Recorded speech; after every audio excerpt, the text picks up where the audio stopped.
হযরত আবু হুরায়রা বলেন, নবীজি একদিন আমাদের সামনে আসলেন, আমরা মসজিদে নববীতে গোল হয়ে বসে আছি।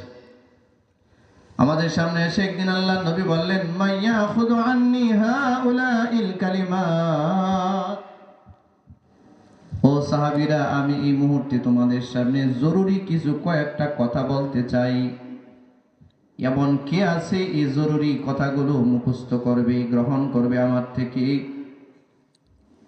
ফায়ামালু বিহিন্না, এই কথাগুলোর উপরে সে নিজেও আমল করবে। আও ইউআল্লিমু মান ইয়ামালু বিহিন্না, অথবা যারা আমল করবে তাদেরকে শিখিয়ে দিবে। কুলতু আনা ইয়া রাসূলুল্লাহ। হযরত আবু হুরায়রা বললেন, হুজুর আমি প্রস্তুত আছি, আমাকে শিখায়া দেন। আপনাদের মনোযোগ আছে নাকি এদিকে? মনোযোগ আছে? আবু হুরায়রা কি বলছেন, হুজুর আমি প্রস্তুত, আমার শিখায় দেন, আমি নিজেও আমল করব, যারা আমল করবে তাদেরকে শিখাই দেব। এটা বলার সাথে সাথে আল্লাহ রাসূল হযরত আবু হুরায়রার হাতটা এমনি ধরলেন, এই যে হুজুর হাতটাতে ধরলাম, ফাআখাযা বিয়াদি।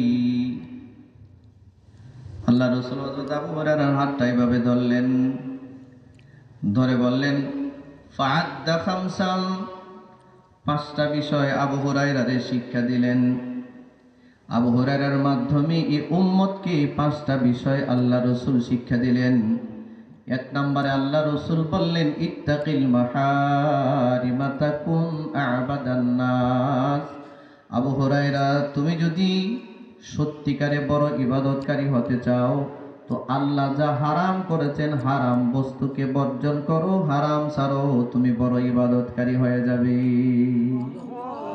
সুবহানাল্লাহ। রাস্তা কোন যিনি বলেন চিৎকার করে সুবহানাল্লাহ। কি বললো রাসূল? বললো নাকি? বললো, আবু হুরায়রা হারামটা না ছাইড়া দাও, হারাম ছাইড়া ইবাদত যদি অল্প হয়, তুমি হবে পৃথিবীর সবচেয়ে বড় ইবাদতকারী। আর যে লোক হারাম ছাড়ে না, সারা রাত তাহাজ্জুদের নামাজ পড়ে, ও কিয়ামত পর্যন্ত তাহাজ্জুদ পড়লেও ইবাদতকারী হতে পারবে না।